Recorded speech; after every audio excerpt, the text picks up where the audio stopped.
যারা নিজের বাসায় কোনো রাউটার বসিয়ে শান্তি পাইতেছেন না অথবা নতুন বাসা চাচ্ছেন একটা ভালো ওয়াইফাই সলিউশন, তারা আজকের ভিডিওতে একটু বিশেষ মনোযোগ দেন। আমি জানি যে এদের মধ্যে অনেকেই হয়তো বা আছেন যারা মেশ রাউটার বসিয়ে শান্তি খোঁজার চেষ্টা করতেছেন, বাট সেখানেও আপনি ব্যর্থ হচ্ছেন। তো আজকের ভিডিওতে আমি 5টা উপায় নিয়ে কথা বলবো যেগুলো কিনা মেশ রাউটার সম্পর্কিত অ্যান্ড কিভাবে এই ধরনের নেটওয়ার্কের কাছ থেকে আসলে বেটার পারফরমেন্স, বেটার রেঞ্জ এবং স্টেবিলিটি আদায় করা যায় সেটা একদম চোখে আঙ্গুল দিয়ে দেখিয়ে দেওয়া হবে। তবে যারা জেনারেল রাউটার এখন পর্যন্ত ইউজ করতেছেন, জেনারেল ইউজার আছেন, তাদেরও মন খারাপ করার কিছু নাই। তাদের জন্য ভিডিওতে থাকছে যথেষ্ট পরিমাণ ইনফরমেশন এবং দিক নির্দেশনা। একটু বিস্তারিতই বলার চেষ্টা করব। সুতরাং 5টার মধ্যে থেকে হয়তো বা 2টা পর্যন্ত আমি আজকে আলোচনা করব। সেকেন্ড এপিসোডে আমি বাকি 3টা নিয়ে আলোচনা করার চেষ্টা করব। তো চলেন শুরু করা যাক। সাথে আছি আমি মাজাহুল ইসলাম, আর আপনারা দেখছেন টিএসপি মানে টোটাল সলিউশন প্লাস। একটা মেশ নেটওয়ার্কে আপনি একই ব্র্যান্ড তো অবভিয়াসলি চাইলে একই মডেলের একাধিক ইউনিট দিয়ে সেট আপ করতে পারবেন। আবার চাইলে ব্র্যান্ডকে সেম রেখে আপনি ডিফারেন্ট মডেল ইউজ করতে পারবেন। যেমন টিপি লিঙ্কের বেলায় যদি আসি, তাহলে ডেকো M4 এর সঙ্গে E4, M5 এর সঙ্গে M4 অথবা X55 এর সঙ্গে X50 ইত্যাদি ইত্যাদি আরো যেসব মডেল আছে যেগুলো কিনা একটা আরেকটার সঙ্গে কম্পিটেবল, সেগুলোর একাধিক ইউনিট দিয়ে আপনারা চাইলে একটা মেশ নেটওয়ার্ক গঠন করতে পারেন। এছাড়াও টিপি লিঙ্কের কিছু রেগুলার মডেল আছে, যেমন হচ্ছে আর্চার C6V3, C6V4, C80, A6, AX23, AX53। এই মডেলগুলো চাইলে আপনি ব্যবহার করতে পারবেন। এদের মধ্যে ওয়ান মেশ নামে একটা সফটওয়্যার ফিচার আছে যেগুলোর সঙ্গে আসলে এই ওয়ান মেশ সাপোর্টেড রেঞ্জ এক্সটেন্ডারের কম্বিনেশনের মাধ্যমে আপনারা চাইলে একটা মেশ নেটওয়ার্ক গঠন করতে পারেন। আবার আপনি যদি আসুসের দিকে আসেন, তাহলে এখানে ডেডিকেটেড একদম মেশ ইউনিট আছে ওদের, সেটার নাম হচ্ছে আসুস জেন। আর এগুলো ছাড়া এমনিতে অন্যান্য যেসব জেনারেল মডেলগুলো আছে ওদের, সেগুলোর মধ্যেও আসুসের আপনার এআই মেশ নামে একটা সফটওয়্যার ফিচার থাকে। তো এই সফটওয়্যার ফিচারওয়ালা যে কোনো মডেল আপনি চাইলে যে কোনো মডেলের সঙ্গে অ্যাজ এ মেশ নড অথবা প্রাইমারি রাউটার হিসেবে ইউজ করতে পারবেন। তবে এখানে লক্ষ্য রাখার বিষয় হচ্ছে আপনি একদম ডেডিকেটেড মেশ ইউনিট দিয়ে মেশ নেটওয়ার্ক গঠন করেন অথবা বিভিন্ন মডেল মিলাইয়া একটা মেশ নেটওয়ার্ক গঠন করেন, যেটাই করেন না কেন আপনাকে খেয়াল রাখতে হবে আপনি যখন মেশ নেটওয়ার্কটা গঠন করতেছেন সেখানে মেইন ইউনিট হিসেবে আপনি যেটাকে ব্যবহার করতেছেন অর্থাৎ মাদার ইউনিট, যে ইউনিটে আপনি ব্রডব্যান্ড কানেকশনটা দিবেন, ওটা যেন অ্যামং দ্য ইউনিটস সুপিরিয়র থাকে এবং হায়ার স্পেসিফিকেশনের হয়। এখন আপনি যদি সবগুলো একই মডেলের মেশ ইউনিট ইউজ করেন তাহলে তার কিছু বলার নাই। একই স্পেক্সের হওয়া সত্ত্বেও আপনি এখান থেকেও কিভাবে বেটার মানে রেঞ্জ, বেটার পারফরমেন্স এনজয় করতে পারেন, এই জিনিসটা আমি আমার দ্বিতীয় এপিসোডে ভালো করে বুঝাই দিব। তবে আলাদা আলাদা ব্যবহার করলে যেটা বললাম যে সবচাইতে সুপিরিয়র মডেল যেটা, ওইটাকে আপনি মূল রাউটার অর্থাৎ মূল ব্রডব্যান্ডের কানেকশন যেখানে দিবেন ওই ইউনিটটা হিসাবে ব্যবহার করবেন। এখন এটা যদি আপনি করতে পারেন তাহলে কি হবে, আর যদি না করতে পারেন তাহলে কি হবে? দেখেন, আপনি যে ইউনিটে ব্রডব্যান্ডের কানেকশনটা দিবেন অ্যাকর্ডিং টু মেশ রুলস, ওইটাই হচ্ছে মূল ইউনিট এবং ওই ইউনিটটাই আপনার টোটাল নেটওয়ার্কটাকে কন্ট্রোল করবে।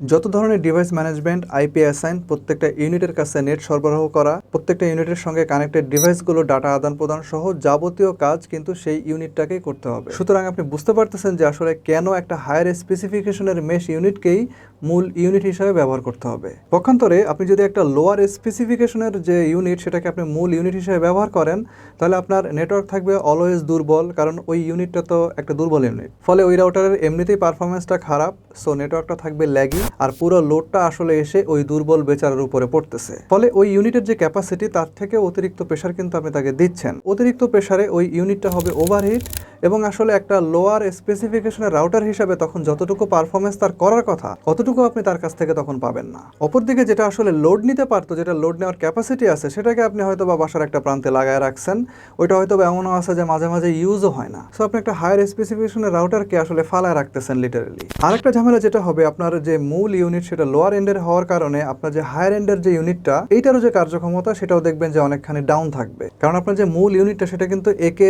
যথেষ্ট পরিমাণ নেটওয়ার্ক দিয়ে যে একটা সাপোর্ট দিবে সেটা কিন্তু পারতেছে না। তখন আপনি ভাববেন আপনার হয়তো বা ইউনিট বসানোর পজিশনটা ঠিক হয় নাই, আইএসপির কাছ থেকে হয়তো বা ব্যান্ডউইথটা আপনি কম নিয়ে ফেলাইছেন, অথবা রাউটারের কোনো একটা সমস্যা আছে ইত্যাদি ইত্যাদি। সো কোনো অবস্থাতে আসলে এই কাজটা করা যাবে না।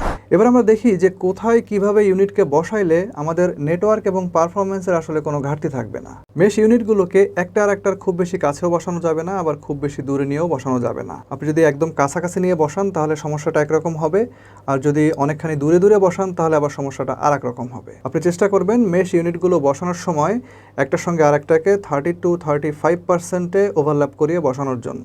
একদম সহি এবং ইউনিট টু ইউনিট শক্তিশালী একটা ওয়াইফাই লিঙ্ক ক্রিয়েট করার জন্য এটা আসলে দরকার। এই লিঙ্ক দিয়েই মূলত আসলে দুইটা ইউনিটের মধ্যে আপনাদের ডিভাইসগুলোর যে ডাটা সেগুলো ট্রান্সফার হবে। সো অ্যাকুরেট ওভারল্যাপিংটা অনেক ইম্পর্ট্যান্ট, কিন্তু কথা হচ্ছে যে এই ওভারল্যাপিংটা আপনি কিভাবে মেজারমেন্ট করবেন। একদম সহজ উপায় হচ্ছে কিছু রাউটারের ফার্মওয়্যারের মধ্যে আপনার একটা সিস্টেম দেওয়া থাকে, যেটার মাধ্যমে আপনি আসলে দেখতে পারবেন যে আপনি যে সেকেন্ড ইউনিটটাকে বসাইছেন ওইটা ফার্স্ট ইউনিটের সঙ্গে কতটা ওভারল্যাপিং করতেছে। যেমন আমি এই ক্ষেত্রে টোটোলিঙ্কের T8 এর কথা বলতে পারি, এটার ফার্মওয়্যারের মধ্যে এরকম সিস্টেম আছে। আর যদি আপনার রাউটারের ফার্মওয়্যারের মধ্যে আপনি এরকম কোনো অপশন না পান, তাহলে সিম্পলি আপনি আপনার মোবাইল ফোনের সহায়তা নিতে পারেন। আপনি যে জায়গায় বসাতে যাচ্ছেন বা বসানো উচিত বলে আপনার কাছে মনে হচ্ছে সেই জায়গাতে মোবাইল ফোন নিয়ে যাবেন এবং সেখানে গিয়ে সিগন্যাল স্ট্রেংথ আসলে কতখানি কমে গেল সেটাও আপনি চাইলে টেস্ট করতে পারেন। এটা পরীক্ষা করার একদম সলিড একটা ওয়ে আছে, আমি আর একটা ভিডিও করতে পারি চাইলে এটা নিয়ে।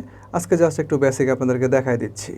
তো স্পিড টেস্টের এই অ্যাপটার দিকে একটু খেয়াল করেন। আমরা যখন রাউটারের একদম কাছাকাছি দাঁড়িয়ে আছি তখন সিগন্যালের যে স্ট্রেংথ সেটা ডেসিবলে শো করতেছে।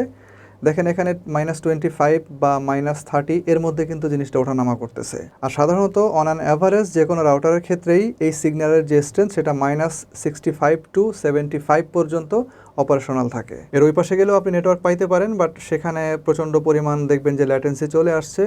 সেখানে হয়তো ওই যে রিয়েল টাইম যে অ্যাপ্লিকেশনগুলো আপনারা ব্যবহার করেন লাইক গেম, সেগুলো ব্যবহার করতে সমস্যা করবে। সুতরাং আপনি যদি ফার্স্ট ইউনিটের একটা সন্তোষজনক রেঞ্জের মধ্যে সেকেন্ড ইউনিটটাকে বসাইতে চান, অর্থাৎ আমি যেরকম বললাম যে 30 থেকে 35%-এর মধ্যে ওভারল্যাপ করাইলে আপনি ভালো নেটওয়ার্ক পাইতে পারেন, তো এরকম যদি করতে চান তাহলে আপনাকে যেটা করতে হবে, আপনি সেকেন্ড ইউনিটটা যেখানে সেট করতে যাচ্ছেন মোবাইল ফোনের এই যে অ্যাপটা এটা অন করে আপনি হাঁটতে হাঁটতে সেই সেকেন্ড ইউনিটের পজিশনের দিকে যাওয়ার চেষ্টা করবেন এবং যেখানে গিয়ে আসলে আপনার প্রথম ইউনিটের যে সিগন্যাল সেটা -50 থেকে -55 পর্যন্ত মানে শো করবে, সেই জায়গাটাকে আপনি মার্কিং করে রাখবেন এবং এই জায়গাতে আপনি দেখবেন যে আপনার মোবাইল ফোনে সাধারণত 2টা থেকে 3টা দাগের মতো শো করতে পারে। এটা অবশ্য আপনার রাউটারের সঙ্গে আপনার মোবাইল ফোনের যে সিঙ্ক্রোনাইজেশন অথবা আপনার মোবাইল ফোনটা কোন স্ট্যান্ডার্ডের, সে কতটুকু ক্যাপচার করার ক্ষমতা আছে বা আপনার রাউটারটা আসলে কতটা আধুনিক, সেই হিসাবেও এই যে সিগন্যালটা 1 দাগ বা 2 দাগ বা 3 দাগ এই হিসাবে ওঠানামা করতে পারে।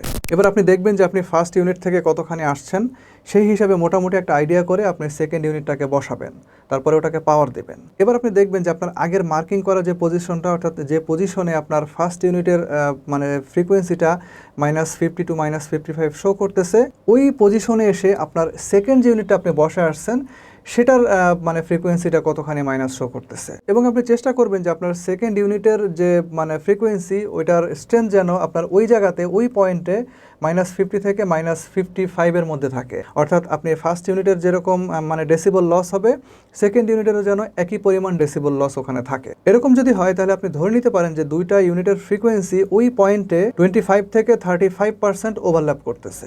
যাই হোক, যে কথা বলছিলাম যে আপনি যদি হিসাব ছাড়া দূরে দূরে ইউনিট বসান তাহলে আপনার নেটওয়ার্কটা স্লো হয়ে যাবে। আর যদি আপনি ইউনিটগুলোকে খুব কাছাকাছি বসানোর চেষ্টা করেন তাহলে আপনার এরিয়া কাভারেজের যে অপরচুনিটি সেটা লস হবে। মানে আপনি হয়তোবা আরও বেশি এরিয়া কাভারেজ দিতে পারবেন, সেটা কমে যাবে। আবার দেখা যাচ্ছে ইউনিটে হয়তোবা একটা বেশি কেনা লাগতে পারে। আবার বেশি কাছাকাছি বসানোর কারণে যেটা হতে পারে সেটা হচ্ছে দুইটা ইউনিটের নেটওয়ার্কের যে ওভারল্যাপিং সেখানে এক্সট্রা কনজেশন সৃষ্টি হতে পারে। সুতরাং প্রয়োজন ছাড়া আপনি ডিস্টেন্স এবং ওভারল্যাপিং কোনোটাই বেশি করতে পারবেন না। যদিও বা বাংলাদেশে এই জিনিসটা খুব বেশি একটা মানা হয় না, বাট বাইরের দেশে কিন্তু খুব ভালো মতো এই জিনিসটাকে মেনটেন করা হয়। আমরা দেশি ইউজার হিসেবে আসলে এই জিনিসটা হয়তো বা বুঝি বাট কেয়ার করি না, এটা আমাদের অনেক পুরান অভ্যাস। বাট সময় আসছে আপনাকে অবশ্যই চেঞ্জ হইতে হবে। তো এই তো গেল একটা ইউনিটের সঙ্গে আর একটা ইউনিটের যে ডিস্টেন্স সেটা মেনটেন করার বিষয়টা। আরও একটা ইম্পর্টেন্ট জিনিস আছে, দূরত্ব ঠিক রাখার পাশাপাশি আপনাকে খেয়াল রাখতে হবে যে একটা ইউনিট থেকে আরেকটা ইউনিটের যে ফ্রিকোয়েন্সি যখন যাবে সেগুলো যেন খুব বেশি একটা রিফ্লেকশন বা ডিফ্লেকশন বা মানে ঘুরে টুরে না যাওয়া লাগে। যেমন ধরেন যে দুইটা ইউনিটের ডিস্টেন্স হয়তো বা আপনি খুব সুন্দর মেপে টেপে একদম অ্যাকুরেটলি বসাইছেন, কিন্তু কোনো কারণে দুইটা ইউনিটের মাঝখানে দুইটা বা একটা দেয়াল চলে আসছে। তো বিষয়টা ভালো মতো বোঝার জন্য আপনি এই ফিগারটার দিকে একটু খেয়াল করেন। এখানে দেখেন একটা ফ্ল্যাটের লেআউট দেওয়া আছে। তো আমি চেষ্টা করছি যে একাধিক মেশ ইউনিট দরকার হতে পারে এরকম একটা কমন লেআউট ব্যবহার করার জন্য। আশা করতেছি এটা অথবা এটার মতোই কোনো একটা লেআউট হয়তো বা আপনার সঙ্গে মিলে যেতে পারে। যাই হোক, এই ধরনের লেআউটে সাধারণত দেখবেন যে দুইটা ইউনিট বসালেই সেটা যথেষ্ট হয়, যদি আপনি অ্যাকুরেটলি সেটা বসাতে পারেন। তো একদম কমন সেন্সটা হচ্ছে যে আপনি এই লেআউটের ক্ষেত্রে যে আপনার প্রথম ইউনিটটা আছে সেটা এই জায়গারই কোনো একটা কোনায় বসানোর চেষ্টা করবেন। So for the mother unit eye will recommend this place or this place. আপনি হয়তো বা কেবল ম্যানেজমেন্টের কথা চিন্তা করে এরকম কোনো একটা জায়গার দিকে বসানোর চেষ্টা করতে পারেন।